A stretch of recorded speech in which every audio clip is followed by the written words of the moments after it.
Alors quand on fait des requêtes Ajax, il est toujours intéressant de mettre en place une animation d'attente, puisque en fait on appelle un serveur et donc il peut y avoir un temps de réponse, donc c'est toujours intéressant de mettre quelque chose qui occupe pendant ce temps-là. Pour ce faire, les connaissances requises ici, on fait comme d'hab, donc vous pouvez vous retrouver sur mon site internet, rubrique front-end sous rubrique CSS. On va parler de superposition. Donc ici sur les positionnements, la référence est les positionnements en CSS. Et on va parler d'animation CSS, parce qu'on va créer une animation CSS. Donc si vous voulez avoir des connaissances, 3/4 d'heure pour tout savoir sur la création d'animation en CSS. Bon, voilà, donc pareil, les liens seront en bas de cette vidéo. Alors, donc nous on va mettre 3 petits bulets. Voilà, qu'on va centrer sur l'écran, qui vont s'animer en fait, qui vont grossir et rétrécir, etc. Bon, pour ce faire, on va déjà déclarer tout ça dans notre HTML. Donc on va aller tout en bas, on va créer une boîte div, on va lui donner un ID.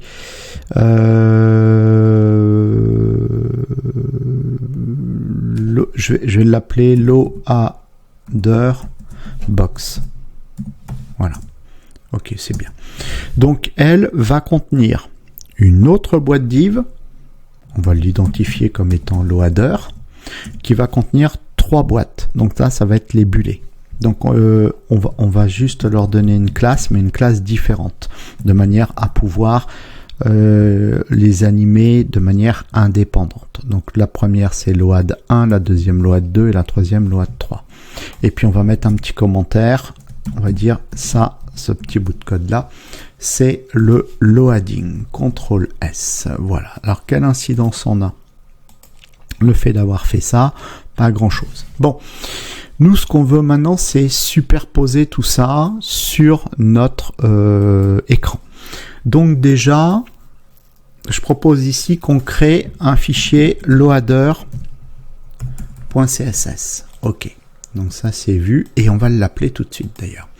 Donc on va aller tout en haut et on va dupliquer l'appel du fichier style.css puisqu'on veut appeler aussi le fichier loader.css. Bon, ça c'est vu. Maintenant, on va pas venir... en fait, on va venir faire de la superposition, mais on va pas le faire avec la première boîte, mais avec la deuxième boîte. Parce que la première boîte, elle va juste nous servir en JavaScript à pouvoir la mettre en place, l'afficher à l'écran ou la cacher. Voilà, ça sera ça son rôle. Donc on va manipuler la deuxième boîte. On va aller chercher loader, la boîte loader. Donc là ici on y va. On va créer une boîte div, un identifiant loader et on va le positionner sur notre écran. Donc on va aller chercher la propriété position et on va lui dire fixe. Le fait d'avoir fait ça, il y a une incidence. Alors certes on voit strictement rien, mais il y a une incidence. L'incidence, c'est qu'on a sorti cette boîte du flux. Alors de cette manière, maintenant, nous, on va tout simplement la positionner sur l'écran. C'est-à-dire qu'on va lui dire au bord haut de la fenêtre, tu serais calé à 0, au bord bas à 0, à gauche à 0 et à droite à 0. Donc c'est parti. On va dire top 0. Bottom 0, left 0, right 0. Et pour qu'on puisse voir quelque chose, on va mettre un background color et on va aller chercher la fonction RGBA. On va mettre tout en noir et on va réduire l'opacité de moitié. Voilà. Et donc si on fait ça, on a fait un filtre. Vous voyez? Pouf. Tout simple, hein, d'accord? On a fait un filtre. C'est parfait. Bon. Maintenant, donc, cette boîte, loader, elle contient donc les 3 futurs bulets. Donc nous, ce qu'on veut, c'est que ces futurs bulets soient centrés en fait sur la page. Donc, si on veut les centrer sur la page, on va faire du conteneur, on va en faire un display flex. Donc ici, on va lui dire, toi, tu vas être en display flex, et de là on peut centrer facilement, justifie content center, donc l'axe DX, et align items center, l'axe DY, tout ça par défaut. Bon, c'est fini. J'ai plus mon display flex. Je sais pas pourquoi je l'ai enlevé ou je sais pas ce que j'ai fait, mais c'est pas grave, je vais le mettre. Display flex. Merci. Bon. Alors maintenant, on va aller chercher nos boîtes. Toutes nos boîtes div enfants du loader. Ok. Donc, on part de la boîte loader. On va chercher les boîtes div enfants. Et on va leur donner un background color. Alors, je vais aller chercher... alors, vous avez vu ici, je peux accéder à toutes les variables parce que cascading style sheet, parce qu'en fait, l'idée étant que on appelle le fichier loader.css après le fichier style.css, donc du coup, nos variables sont déjà déclarées. C'est sympa. On va prendre je m'en rappelle plus. C'est BG secondary ou pas? Parce qu'en fait, celle que je veux, c'est accent color. C'est celle-là que je voulais. Donc, c'est pas grave. Je vais aller chercher accent color. Accent color. Voilà, c'est ça que je veux. CTRL S. Alors, qu'est-ce qui se passe? Est-ce que je vois quelque chose? Je vois strictement rien. Pourquoi? Parce que les boîtes div, elles ont rien dedans. Donc, si elles ont rien dedans, on voit rien. Et on va leur donner une largeur et une hauteur. Et on va en profiter pour en faire des carrés. Parce qu'après, on voudra que ça soit des ronds. Donc, du coup, on va dire 60 de large, 60 de haut. Alors là, normalement, on doit avoir 3 carrés. Voilà. Alors, ils sont collés, hein. On peut les décoller, hein. On va faire une marge autour de 10 pixels, et là, on les a décollés, si tout va bien. Voilà. Donc, je veux que ça soit des ronds. Pas de souci. Vu que c'est des carrés, on va aller chercher la propriété border radius, et on va lui dire 50%. Et là, nos carrés deviennent des ronds. C'est aussi simple que ça. Bon. Parfait, super. Maintenant, il faut qu'on anime tout ça, faut pas que ça reste figé à l'écran. Donc du coup, pour créer une animation, on a pour appeler une animation, on a la propriété animation. Donc ensuite, qu'est-ce qu'on va lui donner?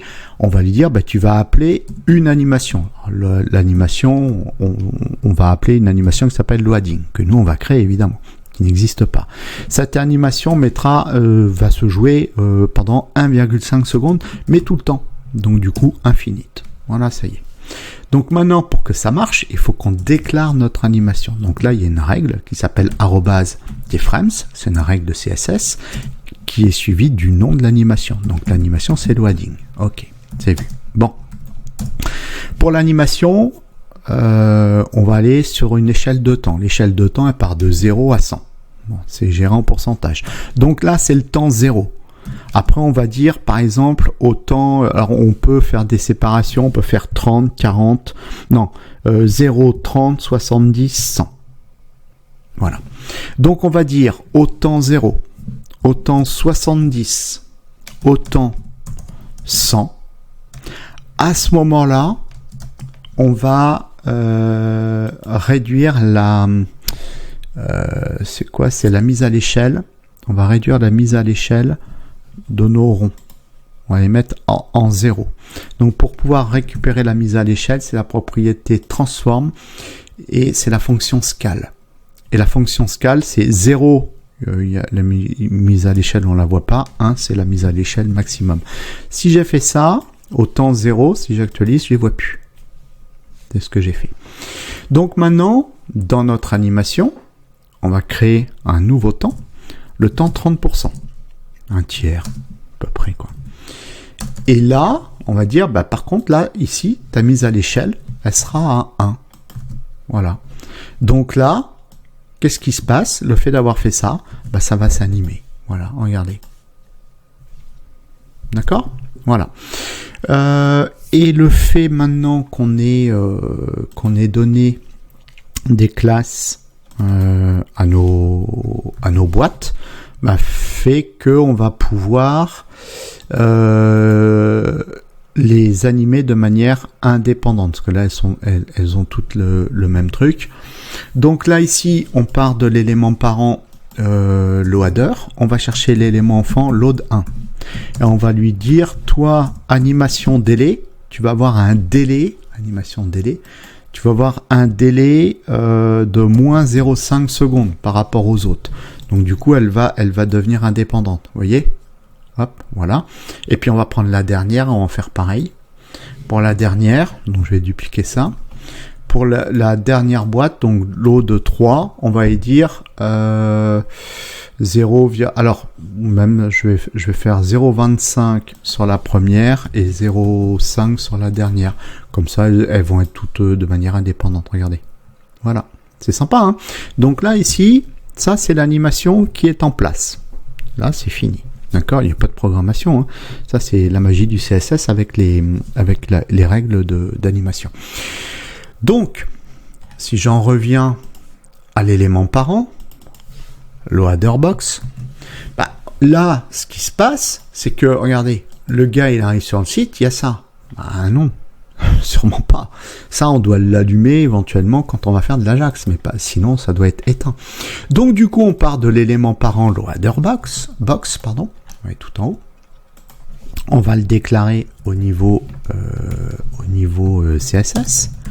Et par défaut, on va le sortir du flux. Donc on va lui dire display none, CTRL S. Et là, quand on arrive, ça n'existe plus. Donc maintenant, il va falloir qu'on trouve une astuce pour pouvoir l'appeler en temps voulu. Alors maintenant, si on veut faire fonctionner tout ça, c'est-à-dire en fait faire apparaître ce loader_box, bien, on va le faire uniquement lorsqu'on va faire la requête Ajax. Donc du coup, ça va se passer au niveau du JavaScript. Petite parenthèse pour devenir nickel hein, avec le JavaScript sur mon site, liste des bundles, JavaScript moderne, bundle complet, vous passez 14 heures avec moi, vous ressortez de là-dedans, JavaScript, vous serez à l'aise. Bon, on y va. On va aller chercher notre fichier JavaScript. On va aller chercher notre fichier JavaScript. On va en profiter pour le renommer d'ailleurs, parce que j'ai dit insert transaction, mais comme j'ai la lecture des transactions à faire et tout, on va tout faire dans le même fichier, ce sera plus simple. Donc là ici, je vais l'appeler transaction comme ça, transaction.js. Et du coup, ce qu'on va faire, je vais agrandir tout ça, ce sera plus confortable. Et on va revenir ici au niveau de notre fichier index.html. Et là, on va y dire justement d'appeler le bon fichier, sinon ça n'ira pas. Ok. Bon, donc le but du jeu, c'est quoi? C'est ici par défaut, c'est en display none. Bah, il faut que ça passe en display block. D'accord? Donc si on veut que ça passe, il faut que ça change de display. Bah, qu'à cela ne tienne, on va prendre ce sélecteur là, on va le dupliquer et on va dire bah, pour la boîte loader_box, on lui ajoute une classe active via le JavaScript et à ce moment-là, on en profite pour modifier son display. C'est tout. Ok. Donc comment on fait ça? On va aller au niveau de notre JavaScript protagoniste qui nous intéresse, la boîte loader_box. On va la récupérer et ici on va la déclarer. Je vais faire let loader_box égale document.get élément by id, quel identifiant celle-là, loader_box. Bon, là c'est bon, c'est fait. Ben, qu'est-ce qu'il nous faut? C'est tout simplement lui donner la classe active. Pour lui donner la classe active, c'est facile, hein, c'est la propriété classlist.add et puis on lui dit ben, active. Quand? Ben, ici, dans notre fonction Ajax. C'est-à-dire que ici on appelle, voilà, c'est là que ça se passe. Donc là, ici, on appelle notre fichier transaction create et on attend la réponse. Ben, c'est juste avant la réponse. Donc là, ici, on va partir de loader_box. On va lui dire classlist.add ajoute la classe active. Voilà, ça c'est fait. CTRL S. Maintenant, on va tester. Alors, j'espère que tout est bien pris en compte. On actualise ici. Déjà, je vais aller vérifier qu'il a bien pris en compte le fichier de transaction. Il a été changé. Ouais, c'est bon, je vois tout là ici. Et le fichier CSS aussi, puisque on a rajouté. Si c'est bon, tout le monde est là. Bah, normalement, ça marche. Donc, ça veut dire que si on appuie là-dessus, on donne la classe active à notre box loader. Ça marche. Parfait. Bon, bah après, il faut pas que ça reste. Hein. Maintenant, il faut que ça soit remove. Voilà. Donc, du coup, maintenant, bah, on va juste l'enlever. Donc, je vais récupérer ça. On l'enlève quand? Bah, une fois qu'on a reçu les réponses. Avant le catch error, par exemple. Hop, voilà. Bah, là, on va lui dire, tu me remove la classe active. CTRL S. Voilà. Donc là, ici, on va actualiser. On recommence. Hop, voilà. Alors là, vous allez me dire, on le voit pas. Bah non, vous voyez, oh, c'est très rapide. Hein. Ah non, on le voit pas. Pourquoi? Bah parce que le serveur, il est instantané, tout simplement. Bon, bah voilà, ça y est, c'est fait, c'est fini. Petite vidéo simple, sympa. Par contre, plutôt sympa. Donc où on a vu ensemble donc comment on est capable de mettre en place une animation d'attente. Vous voyez, quelques petites connaissances quand même pour faire ça. Lorsque l'on fait une requête Ajax. Donc vidéo terminée, mettez un petit pouce vers le haut, abonnez-vous, activez la cloche pour être prévenu lorsque je sors la suite de ce développement.